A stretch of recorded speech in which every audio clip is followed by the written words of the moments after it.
뭐 알려진 말 중에 당연한 건 없다라는 말이 있습니다. 다 원인이 있다는 거죠. 저도 되게 궁금해요. 제가 어떻게 걸렸는지. 약간 그 화가 났을 때는 누구 때문에 걸렸는지를 찾고 싶더라고요. 근데 또 뭐 찾아본들 그게 무슨 의미가 있을까요? 근데 어쨌든 마음속은 그랬습니다. 그래서 한동안 왜 걸렸지? 누구야? 근데 뭐 정확하게 모르죠. 알 수도 없고요. 심지어는 뭐 엘리베이터에 같이 탔다가도 걸릴 수 있다며요. 마스크를 썼음에도 불구하고. 뭐 그래서 그냥 받아들이는 걸로 했는데, 근데 어쨌든 원인이 있으니까 결과가 나오는 거잖아요. 인생을 살면서 늘 힘이 넘치고 생동감 넘치고 활력 넘치고 정말 신나게 살면 좋겠는데 사람은 그렇지 못합니다. 연세가 아마 더 드시면 더 느끼게 되는 건데, 그 중에 한 가지가 스스로 자주 탈진한다는 겁니다. 옛날 같으면 벌떡벌떡 일어나서 뭔가를 하려고 했었는데, 지금은 뭔가 더 지쳐 있거나 힘들어 하거나 애쓰지만 잘 안 되는 부분들이 생기면서 내가 왜 이러지? 그게 깊어지면 탈진이 되고요. 그게 심리적으로 깊어지면 우울이 되거든요. 신앙적으로 깊어지면 영적인 침체가 됩니다. 중요한 건 이 세 가지도 전부 다 원인이 있다는 겁니다. 원인이. 제주도의 숲을요, 그 육지의 숲하고 좀 다르게 부르죠. 그 부를 때 붙인 이름이 곶자왈입니다. 화산활동으로 인해서 이제 분출된 용암이 뭐 제주도 전역에 덮지 않았겠습니까? 그리고 그게 그 암괴지대를 만들고요. 그 위에 이제 식물들이 뒤덮으면서 숲이 만들어졌는데, 그래서 제주도의 곶자왈은 육지의 숲하고는 굉장히 다른 모습입니다. 훨씬 더 정글스럽기도 하고요. 또 이동하기가 되게 불편한 그런 뭐 숲이기도 하고요. 또 우리 육지에서 볼 수 없는 아주 이렇게 희귀한 식물들도 많이 존재한다는 게 다 알려져 있는 거죠, 이게. 우리나라의 제주도 여행이라는 게 옛날에는 신혼여행으로 갔던 곳이었습니다. 근데 저가 항공이 생기면서 하루 만에 갔다 오는 사람들이 이제 늘어났죠. 저도 이제 저가 항공이 생기면서 한라산 당일치기 등산 몇 번 갔다 왔습니다. 그때 아주 싸게 비행기 표를 얻을 때는 4,600원짜리도 얻어봤어요. 근데 다 아시잖아요. 4,600원짜리를 누르면 실제 가격은 한 12,000원 이상 된다는 거.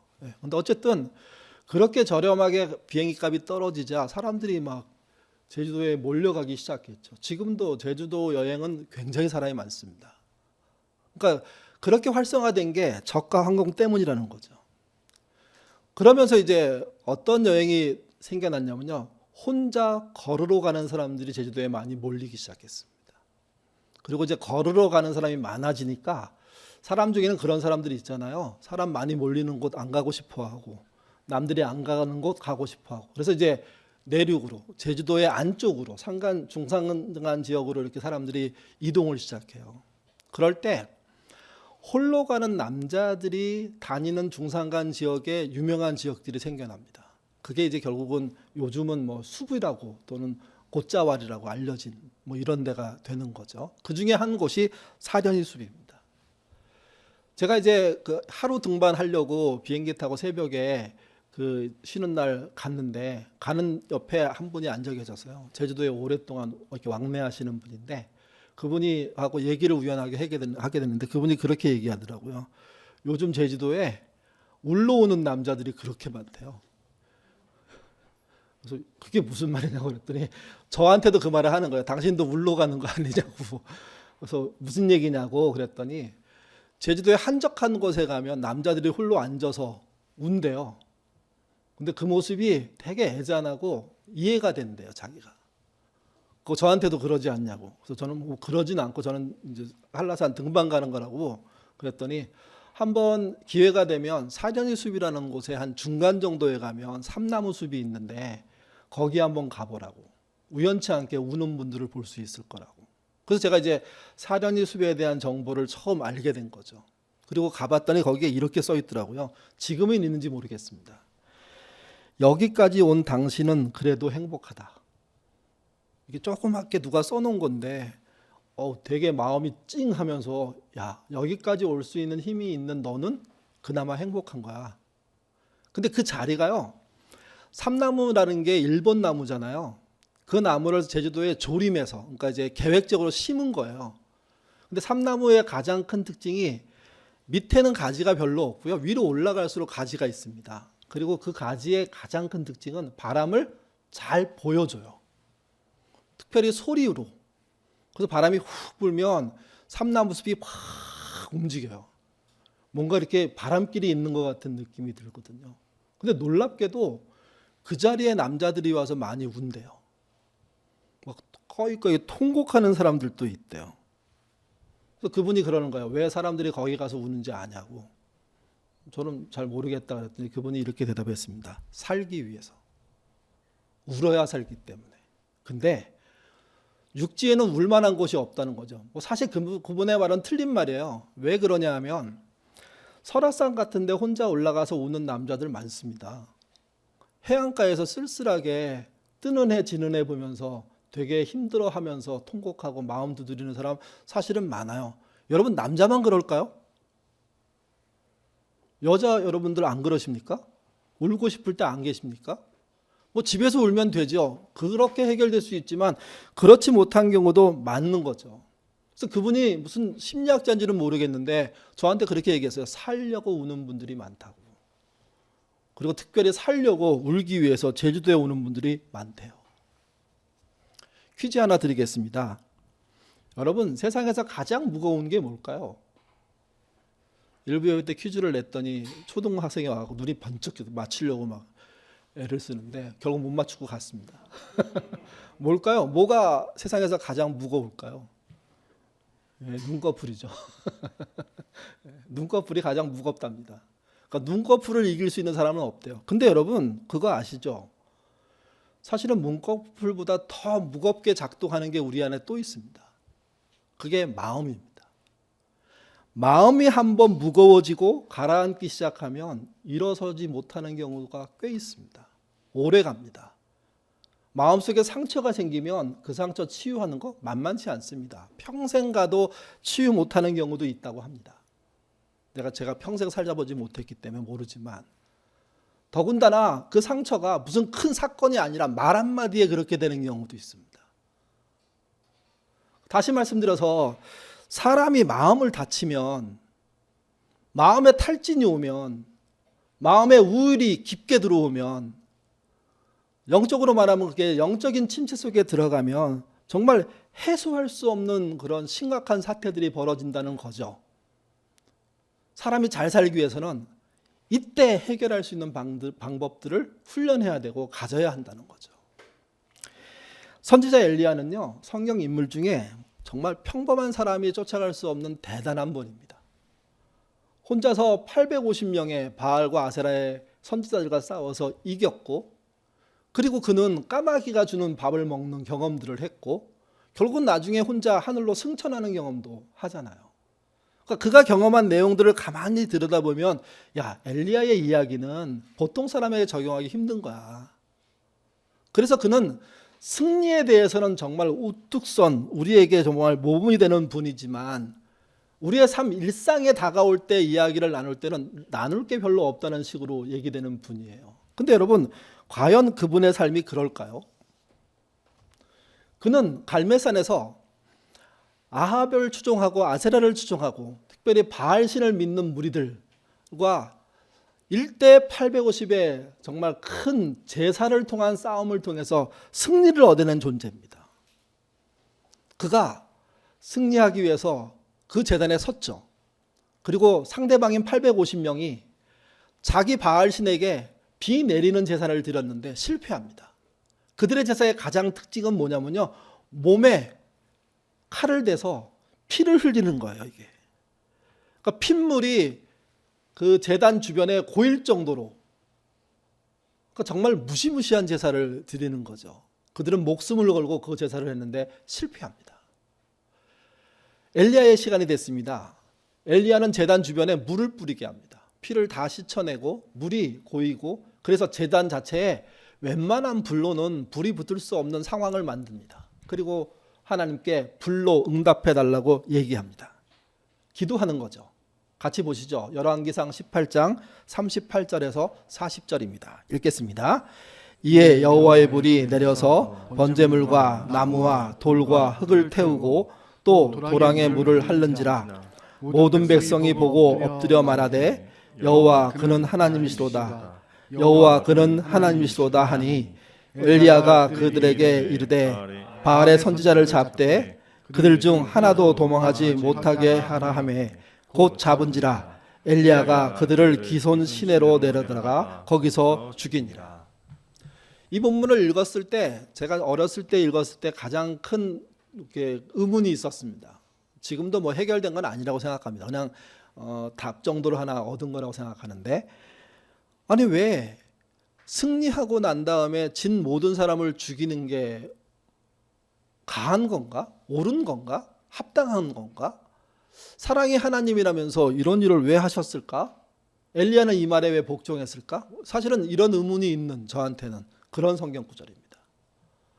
그러니까 생각해 보세요. 하나님의 능력으로 승리했어요. 그러면 자비를 베풀어야죠. 회개할 수 있도록 해줘야죠. 그리고 기회를 줘서 다시 회복하는 나라에 참여하도록 해줘야죠. 근데 이 본문은 그렇게 하지 않아요. 한마디로 완전한 승리를 만들어내요. 뒤집을 수가 없어요. 사건 자체를. 그러니까 돌이킬 수 없을 정도로 명백한 승리를, 그래서 패배한 850명의 거짓 선지자들을 전부 제거해버리는. 그러면서도 아쉬운 건 그거예요. 왜 왕과 왕비는 그대로 뒀을까? 이 사람들이 원흉인데. 근데 어쨌든 바알 숭배의 한 무리들을 일거에 제거하는 진짜 엄청난 승리를 이루어냅니다. 그러니 이분을 우리와 비교할 수 없죠. 사실 우리 중에 누가 이런 경험이 있어요. 우리를 핍박한다는 사람이 등장했을 때 그 한 명도 제거하기가 쉽지 않은 게 우리들인데, 사실은요. 그 제거한 결과를, 그런 힘을 가져본 적이 없지 않습니까, 이게.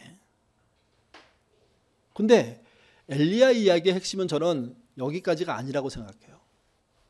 이거는 본인의 힘으로 한 것도 아니에요. 하나님이 하게 하신 거죠. 엘리야가 우리에게 주는 메시지는 사실은 그 다음부터라고 생각해요.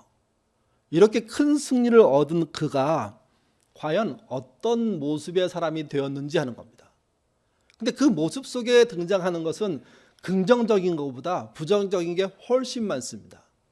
그 부정적인 게 가장 대표가 저는 뭐라고 느꼈냐면요, 외톨이입니다.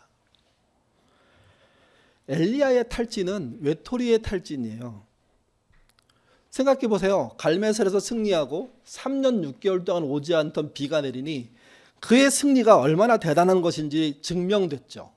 근데 그 일이 그 시대를 새롭게 세우는데 반전을 일으키지는 못합니다. 새로운 동력이 되지는 못합니다. 오히려 아합과 아세라는요, 더 철권 통치권을 가지고 엘리야를 잡아 죽이기 위해서 군대를 풀고, 그리고 그를 압박하고 포위하고 좁혀가고 하는 일들을 반복하고 있습니다. 그때 엘리야는 철저하게 외톨이입니다. 심지어 하나님으로부터도 떨어져 있습니다. 엘리야 얘기를 앞으로 읽을 때요, 한번 이런 관점으로 읽어보십시오. 엘리야 말고 엘리야와 함께 했던 사람은 누굴까? 누가 있었을까? 여러분, 엘리야 이야기 속에 그들의 가족 이야기가 나오나요? 엘리야 이야기 속에 우정 깊은 친구 이야기가 있습니까? 마음 편하게 먹고 마시고 속을 꺼내고, 그리고 대화하고 위로받고 함께 어려움을 극복하고, 갈멜살 같은 그런 영적인 전투 현장에서 함께 뛰어들어서 서로를 지켜주려고 목숨을 건 우정을 보여줬던 그런 사람이 있느냐는 거예요. 이게 엘리야 이야기 속에 등장하는 주변 인물 중에 가장 뚜렷한 인물 중에 하나가 사르밧의 과부예요. 그 과부를 찾아갔었던 이유는요, 그 과부가 갖고 있는 걸 본인이 먹겠다는 이야기를 하겠다는 거죠. 근데 여러분, 이 사건은 하나님의 인도하심으로 됐다고 성경은 기록합니다. 근데 여러분 한번 생각해 보세요. 제가 한 끼 먹기 위해서 저희 교우 중에 가장 가난한 사람의 집에 가갖고 그걸로 만들어서 나 먹게 해달라고 이렇게 얘기하는 사역을 한다면, 그것처럼 심적인 부담이 큰 사역이 어디 있어요? 생각을 해보세요 한번. 그게 얼마나 구차한 사역인지. 제가 그냥 밥을 굶고 있는데 저희 교우 중에 그냥 평범하게 사는 분이 목사님 오늘 또 식사하셨어요? 못 먹은 줄 알아요. 빨리 와요. 밥 먹게. 이렇게 된다면 모양이 괜찮은 거예요. 제가 오늘 월급 타는 날에요. 통닭 한 마리 사드릴게요. 이건 진짜 해피한 거예요. 그게 아니라 지금 한 끼 그거 먹고 죽으려고 생각하는 집을 찾아가서 그걸 해내라고, 내가 먹겠노라고 하나님이 그렇게 말씀하셨다고. 하나님 말씀이지만 이것처럼 마음속에 부담되고 이것처럼 인간으로서 정말 염치 없게 만드는 사역, 그런 현장에 누가 있었냐? 엘리야가 있었던 거예요. 이게요. 갈멜 승리 후에는 어떻게 합니까? 도망치기 시작합니다. 여러분, 노뎀나무라는 게 많은 교회의 이름이고 많은 사역의 이름인데 쉼을 준다고 말하는데, 실제 노뎀나무라는 것이 존재할 필요가 없는 삶이 더 원하는 거 아니세요? 까마귀가 뭘 갖다 주는 삶, 그건 너무 멋있고 대단한데 정말 하나님이 살아계시는 거 알려주는 건데, 여러분, 까마귀가 나한테 먹은 거 주는 거 말고 내가 그냥 노동해서 그 노동의 결과 풍성해가지고 내가 잘 차려서 먹는 건 물론이고 그 남는 것을 가지고 함께 이웃과 먹고 나누고 함께 공동체를 꾸리는 게 우리가 더 원하는 거 아니에요? 근데 엘리야는 갈멜산 전투 빼놓고는 전부 고개를 갸우뚱하게 하는 삶이에요. 전부 다. 그리고 그 삶의 중심에 있는 게 뭐냐? 외톨이에요. 외톨이. 그가 얼마나 외로웠는지 이렇게 말합니다. 19장 4절입니다. 읽겠습니다. 자기 자신은 광야로 들어가 하루길쯤 가서 한 노뎀나무 아래 앉아서 자기가 죽기를 원하여 이르되, 여호와여, 넉넉하오니 지금 내 생명을 거두시옵소서. 나는 내 조상보다 낫지 못하나이다. 내 조상보다 능력이 없으니 저 죽겠습니다. 이 얘기가 사실은 죽고 싶어서 하는 말이 아니라 살려고 몸부림쳤는데 안 되니까 이제 하는 말이에요. 이게. 이 정도면 하나님의 능력이 나타나서 자기를 완전히 괜찮게 만들어줬어야 되는데 그렇지 않은 거죠. 그러니 몸은 탈진하고 마음은 우울하고 영적으로 침체된 상태에서 그는 더 이상 일어설 수가 없는 거예요. 이때 가장 큰 원인이 혼자예요. 혼자. 여러분, 인생을 혼자 살고 계시다고 느끼는 분들 없으십니까? 내 속마음을 쏟아놓을 수 없는, 내 중심을 말할 수 없는, 사회적으로 원활하게 활동하는 분들이 집에 와서 말을 안 하는 경우들이 많아요. 가장 큰 원인은 지쳤기 때문이랍니다. 근데 또 안으로 들어가 보면 말을 한들 이해를 해줄까 하는 두려움 때문이랍니다. 내가 이렇게 힘들어, 이렇게 어려워 말하면 가족 중에 해서, 그래? 나는 몰랐어. 미안해. 내가 함께 할게. 힘내자. 이렇게 말해주기보다 누구나 다 그래. 다 견디는 거야. 제가 저희 막내한테 가장 많이 한 실수가 그거예요. 야, 공부는 해야 돼. 그러니까 좀만 노력해봐. 좀 더 나게 성적이 나오면 생각이 달라질 거야. 아이는 그런 걸 원한 게 아니었더라고요. 나중에 보니까 저 힘들어요. 그래? 너 힘든 걸 내가 몰랐어. 미안해. 힘든 얘기 좀 해봐. 아빠도 원래 그랬어. 이런 게 아니라 그 힘든 얘기에 긍정해 주기를 바랬는데 그게 안 된 거죠. 이게. 그러니까 사람들이 같이 살지만 홀로 되는 삶들을 살기 시작하고, 홀로 된 영역들이 많아지니까 힘겹기 시작하고, 나중에 그 스스로를 벗어던질 수 없으니까 결국은 탈진하는 거죠. 영적으로 침체하는 거죠. 또 한 가지는 엘리야의 상황은요, 승리하고 난 다음부터 상황이 나빠져요. 우리는 그렇게 생각하잖아요. 대박 한번 치면 그 다음 계속 나아질 거라고. 그런 삶도 있습니다. 근데 여러분, 상당수의 삶이 잘 된 그 뒤가 위기입니다. 그 뒤가 함정인 경우가 많습니다.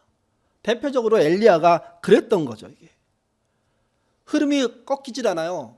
여전히 아합은 정말 무시무시하고, 이세벨은 도끼 어린 눈으로 군대를 모아서 자기를 추격하고, 자기한테는 기회가 없고, 왕과 왕비가 그러지 못하면 늦게나마 백성들이 깨달아서 엘리야를 구해야 돼, 도와야 돼 하면서 무언가 내부적으로 새로운 변화를 만드는, 아니라 오히려 백성들은요, 자기의 기득권을 뺏어간 그 엘리야를 죽이고 싶어 해요. 오히려 더 나쁜 상황으로 몰아가는 거예요. 그러니까 흐름이 바뀌지 않는 이 상황 속에서 견딘다는 게 쉽지가 않죠, 이게.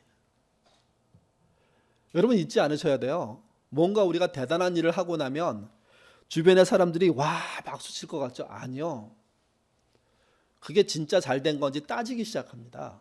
심지어 그것의 잘못된 점을 막 파헤치기 시작합니다. 이걸 극복해야 돼요. 근데 이거는 홀로 극복할 수가 없어요. 이게 홀로 있다는 걸 그가 이렇게 표현합니다. 19장 14절입니다. 읽겠습니다. 그가 대답하되 내가 만군의 하나님 여호와께 열심히 유별하오니 이는 이스라엘 자손이 주의 언약을 버리고 주의 제단을 헐며 칼로 주의 선지자를 죽였음이며 오직 나만 남았거늘 그들이 내 생명을 찾아 빼앗으려 하나이다. 아주 어려운 상황이니까 나만 남았다는 사고를 할 수 있다고 저는 생각합니다. 근데 이거는 한 가지 더 생각할 게 있어요. 그동안 자기 인생 속에 나만 남지 않도록 왜 공동체를 형성하지 않았을까?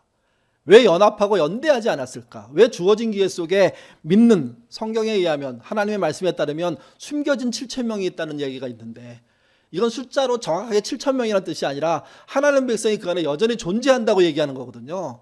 왜 그들과 연대 같은 걸 하지 못하고 홀로 남게 되었을까 생각해 봐야 된다는 거예요. 그리고 이 상황은 이런 거예요.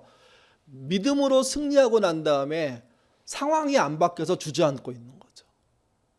이런 상황은 여기만 등장하지 않습니다. 가데스 바네아에서 가나안에 들어갈 때 12명의 정탐관을 들여보내잖아요. 그럴 때 여러분 정탐을 하고 돌아온 사람들 중에 10명이 뭐라고 합니까? 하나님 말씀이 틀렸다고 얘기합니다. 2명이 뭐라고 합니까? 하나님 말씀만이 옳은 거라고 얘기합니다. 그래서 들어가자고. 결국 그들은 뭘 선택합니까? 들어가지 않는 걸 선택하죠. 상황이라는 게 그러는 겁니다. 하나님의 인도함을 낮에도 보고 밤에도 봤던 이스라엘 사람들이 이제 들어가면 되는 건데 그걸 못 들어가고 결국은 현실에 안주하고 주저앉아서 모든 걸 망가뜨려 버린 게 가데스 바네아의 현장이잖아요. 그게 그때만 그랬을까요? 예수님 당시는 안 그랬을까요? 지금은 안 그럽니까? 상황이 우리를 돕기보다 방해하는 게 일반적입니다. 그렇기 때문에 뭔가 하나 터뜨리고 난 다음에 상황이 반전돼서 내가 막 승승장구할 거라고 생각하지 않으셔야 됩니다. 특별히 신앙 안에서는 그렇다는 거죠. 이게 잘 일을 마쳤는데 그 다음부터 쉽지 않을 수 있습니다. 그 쉽지 않음을 이길 대안을 찾아야 하는 겁니다. 그게 신앙생활입니다. 신앙생활은 나와서 예배드리고 헌금하고 교회가 시키는 일을 하는 게 아니라 내가 살아갈 미래 사회에 닥쳐올 어려움들을 믿음으로 어떻게 이길지를 어떻게 이겨가는 방법이 나한테 존재하는지를 만들어가는 과정인 거예요. 이게요. 에베소서 오늘 본문은요. 그런 의미에서 저는 강제 원칙으로 받아들여야 된다고 생각하는 본문입니다. 우리가 그렇게 생각하잖아요. 우리가 인격도 있고 생각도 있고 자발성도 있는데 성경이 제시한 말씀을 강제로 어떻게 따라가냐? 내가 판단해서 따라가야지. 그래서 우리 항상 기도합시다. 그러면 기도한다는 말을 하는 사람들의 기도하는 방식이 다 다르잖아요. 심지어 하루에 한 번도 무릎 꿇지 않으면서도 기도했다고 생각할 수 있습니다. 전철에서 기도한다고 말할 수도 있습니다. 저는 다 인정합니다. 근데 오늘 본문은 진짜 홀로 외톨이에 된 인생을 살지 않으려면 뭘 해야 하는지를 얘기해 주는 거예요. 모든 일을 쏟아부어서 최선을 다하고 난 다음에도 상황이 바뀌지 않아서 궁지에 몰렸을 때 진짜 그런 상황에 오기 전에 우리는 뭘 준비해야 될지 그걸 말하는 성경이기 때문에 강조하는 거예요. 상황이 계속 나빠진다면 어떻게 견딜지를 생각해 봐야 되기 때문에 이 본문이 저는 중요하다고 생각해요. 그래서 이거는 원칙이에요. 강제로 따라가야 되는. 여러분 원칙 중에는 선택도 있지만 강제로 따라가야 될 게 있지 않을까요? 생명을 지키기 위해서 꼭 해야 될 일이 있지 않을까요? 수영하지 못하는 사람이 바다에 뛰어드는 건 자살행위입니다. 수영하지 못하는 사람이 바다에 뛰어들려면 수영을 배워야 하는 거죠. 그런 배움의 현장들을 강조하고 여기에 천착해라. 여기에 공동체가 최선을 다해라. 여기에 정말 흔들림 없이 매진해라. 그 얘기를 하는 게 오늘 본문이라는 거죠. 에베소서 5장 18절에서 21절 말씀, 전체가 다는 아니고요. 오늘 하고 싶은 이야기만 좀 나눠서 생각해 보죠. 18절 이하입니다. 읽겠습니다. 술 취하지 말라. 이는 방탕한 것이니 오직 성령으로 충만을 받으라. 시와 찬송과 신령한 노래들로 서로 화답하며 너희의 마음으로 주께 노래하며 찬송하며 범사의 우리 주 예수 그리스도의 이름으로 항상 아버지 하나님께 감사하며 그리스도를 경외함으로 피차 복종하라. 요 바로 앞에 있는 말은요, 세월을 아끼라, 때가 악하니라는 말씀입니다. 시간이 주어져 있지만 때는 악하고 시간을 잘 쓰려면 웬만한 정신을 차려서는 되지 않는다. 그 얘기를 전제로 다음 얘기를 하는 겁니다. 어떻게 세월을 아낄 수 있냐? 첫 번째가요, 술에 의존하지 말라는 겁니다. 취하지 말라고 쓰여 있습니다. 이스라엘 사람들은 포도주라는 걸 일상에서 그냥 식사로, 음료로 먹는 사람들이잖아요. 그러니 술이 우리보다는 셀 거예요. 일상에 늘 가까이 있으니까. 근데 그들도 술을 이기지 못하는 상황이 있다는 거죠. 그게 취하는 상황입니다. 그러니까 술에 취하면 현실을 망각하게 돼서 좋다는 이야기도 듣습니다. 근데 여러분, 그 취한 인생이 나중엔 중독이 되어서 술에서 헤어나지 못하는 인생이 된다는 거거든요. 에베소서 5장 18절은 술 취함의 반대말을요, 성령 충만이라고 말합니다. 술 취하면 뭐 할 수 없다는 얘기입니까? 성령 충만은 할 수가 없다는 얘기입니다. 성령으로 충만한 자가 술 취할 수 없다는 이야기를 하고 있는 겁니다. 여기 말하는 술은 음료, 알코올이 들어있는 술, 그것만 말하는 게 아니에요. 우리의 모든 기호를 말하는 거예요. 우리의 감각들을 자극하는 모든 걸 말하는 거예요. 그런 것들을 이길 수 있게 우리의 방향을 성령으로 잡아야 된다는 거죠. 우스운 얘기가 될 수 있는데요, 우리 교회가 나름 열심히 살았구나 알게 해주는 그런 증거가 이 건물에 있습니다. 뭘까요? 뭐가 우리 나들목에 있는 이 건물 자체가 우리 교회가 나름 열심히 살았네를 보여줄까요? 여기 처음 들어올 때요, 지하에 뭐가 있었나요? 아세요? 최근에 오신 분들은 모르시죠? 지하에 음란의 소굴이 있었습니다. 그 당시에 이제 우리 나들목을 찾는 역할을 맡은 분들이 열심히 돌아다녀서 정말 여기 싼 곳이거든요. 교통도 되게 좋은 곳이고 이걸 진짜 놀랍게 찾아냈어요.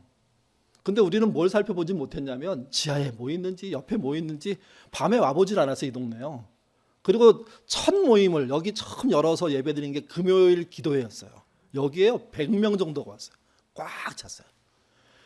그러니까 바닥에 앉아가지고 막 하는데 들어오시는 분들이 들어오면서 다 여러분이 말씀하셨어요. 무슨 이렇게 소돔과 고모라에다가 예배당을 찾았냐고. 얼마나 민망하든지. 저는 그걸 여기 저녁에 안 와봤으니까 생각도 못한 거예요. 그리고 그날 저녁에 예배드리고 내려가 보니까 밑에가 그냥 술 먹는 사람들이, 춤추러 온 사람들이 막 이상한 어떤 분위기가 지하 전체를 지배하고 있는 거죠. 속으로 그런 생각이었어요. 아이고, 이게 없어져야 되는데 없어질 날이 올까? 근데 여러분, 얼마 전에 없어진 거 아세요? 망해서 나갔어요. 부천의 요 지역이 밤에 놀기 가장 좋은 지역으로 소문난 데예요. 여기가요. 가장 유명한 라이트가 몇 개가 있던 데예요. 그 중에 한 곳이 우리 지하에 있었는데 그게 망해서 나간 거예요. 그리고 애들 수영장하고 그 다음에 맘카페가 들어와 있어요. 지금요. 이 정도면 잘한 거 아니에요, 우리요? 우리가 띠으로 밑에서는 없어졌으니까. 근데 농담입니다, 이건. 진짜 승리는 뭐냐면 어떤 것에 취해서 성령 충만으로 가는 길이 막히는 걸 말하는 거예요. 술 한 잔 먹지 말라는 뜻이 아니에요. 취미생활 하지 말라는 뜻이 아니에요. 거기에 취해서 그게 전부고 그게 인생의 성공인 것처럼 얘기하지 말라는 거죠. 성령으로 들어가는 길을 막고 서 있는 그것이 무엇인지를 선명하게 볼 줄 아는 사람이 돼야 된다는 겁니다. 그게 술 취하지 말라는 거예요. 두 번째는 찬송의 회복입니다. 그게 결국은 기도의 회복이고 감사의 회복이라고 19절, 20절이 이야기해 주고 있습니다. 저는 신앙인들이 강제로 해야 될 일이 있다고 생각합니다. 그 중에 하나가 예배입니다. 예배는 빼먹지 않고 하려고 애쓰셔야 됩니다. 뭐 매일매일 예배 드리면 제일 좋겠죠. 아니요, 최소한 일주일에 한 번은 정식으로 예배 드린다, 하나님을 만난다고 생각하시고 예배 드리셔야 됩니다. 그리고 또 하나, 우리가 힘겹고 어려울 때 우리 안에 무언가를 강제로 집어넣어야 돼요. 이렇게 말하면 신앙의 자율이고 뭐 그 자유의지가 있는 건데 어떻게 그렇게 말하냐? 아니요. 자동차가 주유를 안 하면 못 가잖아요. 운행 중단입니다. 신자가 반드시 주입할 것을 못 주입하면 자동차가 움직이지 못하는 거하고 똑같은 일이 발생한다는 걸 여러분 잊지 않으셔야 됩니다. 이 본문에서는 그것을 찬송이라고 표현합니다. 여기서 찬송은 노래하는 것만 얘기하는 게 아니에요. 노래 속에 있는 기도, 노래 속에 있는 말씀, 그 곡조로 만들어진 그런 찬양을 통해서 마음속에 일어나는 어떤 부흥, 이런 게 다 포함된 거예요.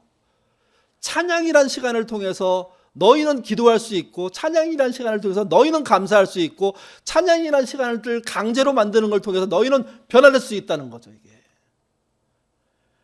신앙인 중에는 이것을 이미 이해한 사람들이 많이 있습니다. 여러분, 그분들이 뭘 만들어냈냐면 힘겹고 어려울 때 어떻게 하면 도움을 받을 수 있다 하는 길들을 찾아내요. 그 중에 하나가 유튜브에 보시면 새 힘을 얻는 찬양, 이런 게 있습니다. 한번 검색해 보십시오. 그럼 뭐 50개짜리, 뭐 5개짜리, 20개짜리, 뭐 1시간짜리, 5시간짜리 이런 것들을 만들어 놨습니다. 그걸 처음 보는 분들은 이걸 뭘 쓸데없이 이렇게 만들어, 이렇게 생각하는데, 아니요. 어떤 분에게는 그 찬양곡을 틀어놓고 자신을 부흥시키는, 자신을 살려내는, 자신에게 찬양을 통해서 말씀과 기도가 주입되는, 기도가 하나님께 올라가는 그런 일들이 가능한 현장이 되거든요. 그걸 이 본문이 찬양과 기도와 그리고 감사라고 표현한 거예요.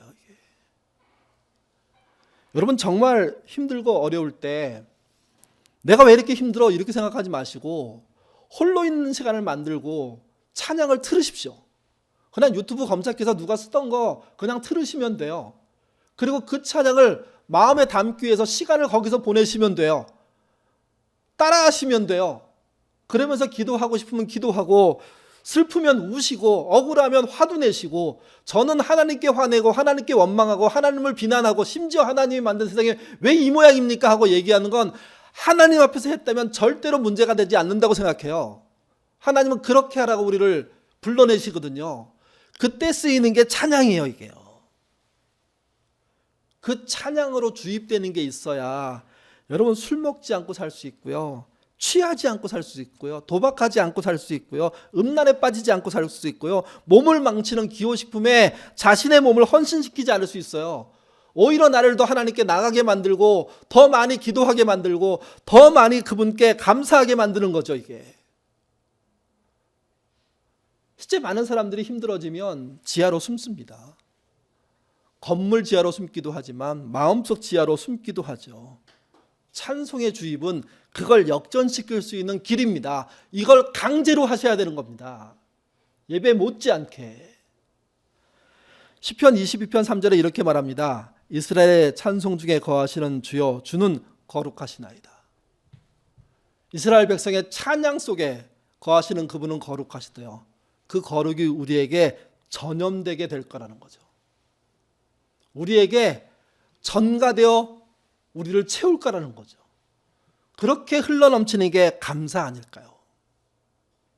마지막 세 번째는요, 바울이 강조했던 진짜 신앙인들이 그 어려움들을 이길 때, 특별히 외톨이의 신앙을 이기는 방법은 앞에서 말한 술 먹지 않고 취하지 않는 것과, 또 두 번째 찬송으로 나를 충만하게 만드는 것과, 그리고 세 번째가 뭐냐면 피차 복종할 공동체를 만드는 거라고 얘기하고 있습니다. 피차, 서로 복종, 그게 무슨 뜻일까요? 서로에게 복종하는 거, 서로의 말을 경청하고 따라주는 삶을 사는 거. 그게 여러분의 탈진을, 여러분의 우울을, 여러분의 영적인 침체를 극복하게 하는 통로입니다. 피차 복종할 공동체가 저절로 생기게 하지 마시고 여러분이 만들려고 노력하셔야 돼요. 가장 좋은 게 저절로 생기는 거예요. 근데 여러분, 저절로 생기는 건 평생에 한두 번 올까 말까 한 거예요. 이미 날려버리신 분도 많아요. 그게 진짜 좋은 기회인지 몰랐던 거죠. 너무 잘 맞고 너무 통하고 너무 좋고 너무 행복했는데 어떤 계기로, 이사함으로, 어떤 관계로, 내부적인 갈등으로 그거 무너뜨린 사람들 많거든요. 그러면 그 사람들에겐 또 새로운 우연이 되는 기회를 기다려야 할까요? 아니요. 저는요, 그런 공동체를 이기적이지 않게만 만드셔야 된다고 생각하는 거예요. 예인교회 식구가 300명이면 여러분 우리 안에 수십 개의 그런 공동체가 존재해야 돼요.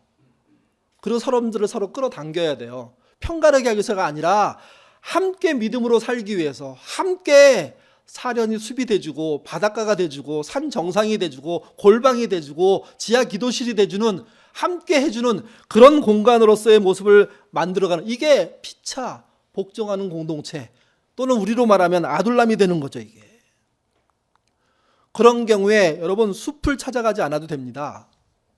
그 공동체의 모임을 통해서 우리가 회복할 수 있고 위로받을 수 있고, 은퇴 이후에 쓸쓸할지도 모르는 삶, 외톨이가 될지도 모르는 삶을 새롭게 대안 삼아서 대안을 세울 수 있는 기회가 되는 거거든요. 교회는 그런 대안의 처소가 돼야 돼요. 너무 교회가 교회다운 일만 생각해요. 너무 교회가 목사가 세운 목표, 교회가 세운 목표를 이루는 곳이라고 생각해요. 아니에요. 그런 목표가 있으면 함께 이루면 되겠죠. 근데 진짜 중요한 건 외톨이로 살 수밖에 없는 인생들이 서로 피차 복종하는 좋은 관계들을 세우고 그들과 함께 천국 가기 직전까지 서로 소통하고 서로 위로받고 삶을 나누고 힘을 얻는 삶을 사는 공동체를 일구는 거죠. 이게 저희가 아둘람을 힘내서 하자고 얘기하는 게 그거 아닙니까? 아담하고 끈끈한 공동체 만들어서 그들과 함께 뭔가 소통하는 거죠. 정말 어떤 목적을 가지고 좋은 생각을 가진 사람들은 여러분 움직이셔야 돼요. 그런 같은 생각을 가지고 있는 사람들을 만나도록 애쓰셔야 돼요. 마음을 두드리셔야 돼요. 문을 두드셔야 돼요. 그래서 교회 내에 그런 친구들이 생기는 거 저는 바람직하다고 생각해요. 그들이 더 미래를 생각하는 공동체를 교회 안에서 이루는 거 필요하다고 생각해요. 물론 조심해야죠. 편가리가 되지 않도록.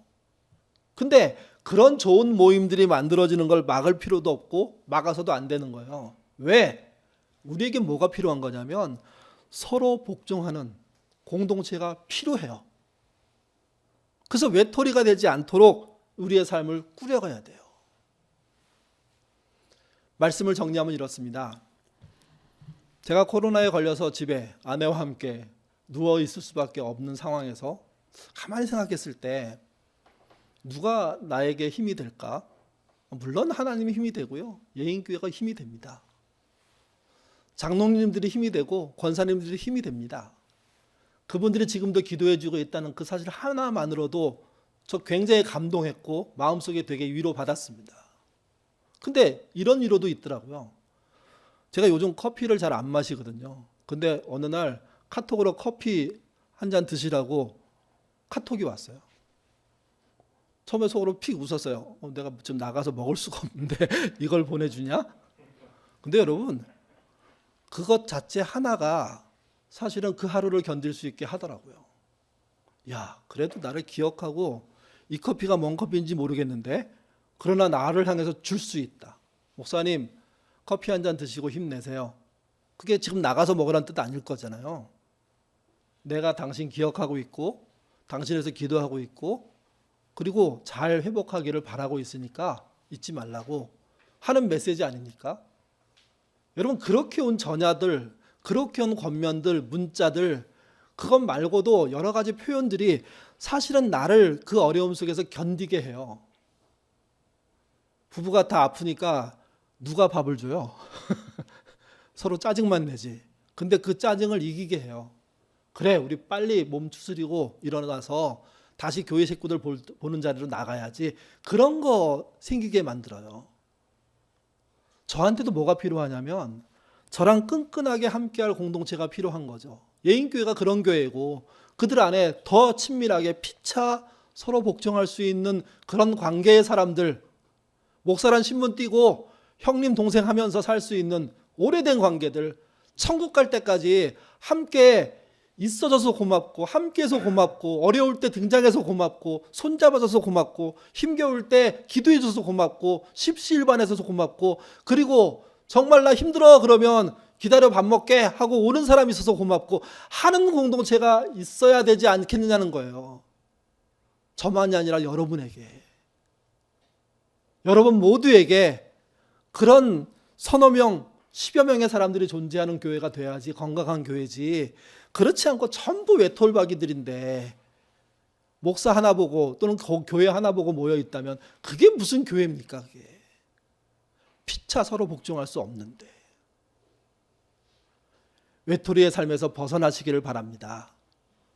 그래야 탈진을 이길 수 있고 우울을 이길 수 있고 영적인 침체를 이길 수 있습니다. 이것을 이기기 위해서 강제로 하시는 일이 있어야 됩니다. 예배, 그래서 필요한 겁니다. 그리고 한 걸음 더 나가서 술에 취하지 않고 찬양으로 나를 채울 수 있는 시간들을 만들어 가십시오. 한 달에 한 번만 그런 깊은 찬양의 시간들이 존재한다면 여러분들이 그냥 교회 생활을 통해서 얻을 수 있는 주입받는, 공급받는 것보다 훨씬 큰 하나님의 능력과 은혜를 경험할 수 있고, 그 경험 때문에 기도가 살아나고 그 경험 때문에 감사가 살아나는 경험들을 할 겁니다. 그리고 이제 한 걸음 더 나가서 피차 복종하는 관계들을 여러분의 삶의 노력을 통해서 만들어 가십시오. 만드는 건 불법이 아닙니다. 해야 될 일이고 그게 교회의 모습입니다. 교회 안에 20, 30개 그런 게 있다면 이 교회가 쪼개질 거야 이렇게 생각하는 분도 있겠지만 아니요. 그런 공동체를 갖고 있는 사람들의 연대해야 교회가 강건해지는 겁니다. 그래서 나는 외톨이가 아니구나. 나의 아둘람 식구들이, 나와 교제하는 몇몇 그분들이, 권사님이, 장로님이 나의 힘이 되는 지체구나. 그 지체이기 때문에 나의 외로움을, 나의 탈진을, 나의 우울을, 나의 영적 침체를 그들과 함께 이길 수 있구나. 지하로 숨지 않고 밝은 곳에서 그들과 함께 하나님을 높이며 그 높이신 하나님 때문에 샘을 얻을 수 있구나. 그런 공동체에 일궈야 되지 않겠습니까? 피차 복종하는 건강한 공동체 이루는 예인교회 됐으면 좋겠습니다. 그런 길로 가시는 예인 가족 되시기를 부탁드립니다. 기도하겠습니다. 우리의 삶이 점점 더 어려워지고 있습니다.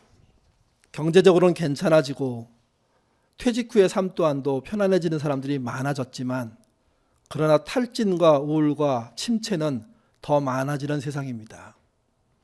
울어야 할 때 울 수가 없고, 속 얘기를 해야 될 때 할 수가 없고, 남자들만 그런 게 아니라 여자들도, 젊은이들도, 어린아이들도 그런 심각한 위기 상황에 빠져 있는 게 우리들입니다. 2022년 예인교회가 어떤 방향으로 가야 할지 저희들은 늘 고민하고 있습니다. 우리의 고민이 오늘 권면의 말씀을 통해서 다시 한번 더 구체화될 수 있도록 하나님 인도하여 주옵소서.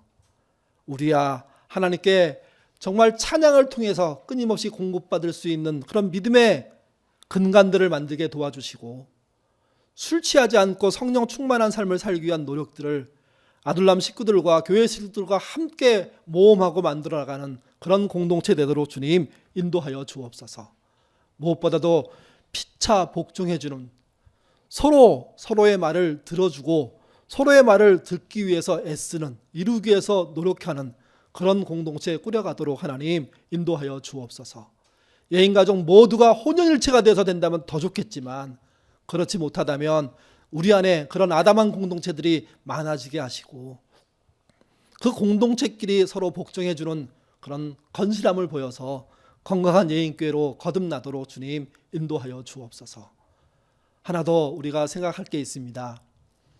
나는 좀 편안한지 모르겠지만 내 주변에 외톨이로 살아가는 사람들은 없는지요? 그들에게 손 내미는 공동체 되도록, 그들과 함께 더불어 살기 위해서 노력하는 공동체 되도록 이끌어 주옵소서. 주의 보살핌이 우리 안에 그런 건실한 공동체가 세워짐으로 탈진하는 사람들, 깊은 우울에 빠진 사람들, 그리고 영적 침체에 빠진 사람들이 회복되는 그런 교회 되도록, 아둘람 되도록 이끌어 주옵소서. 감사하며 예수님 이름으로 기도드립니다. 아멘.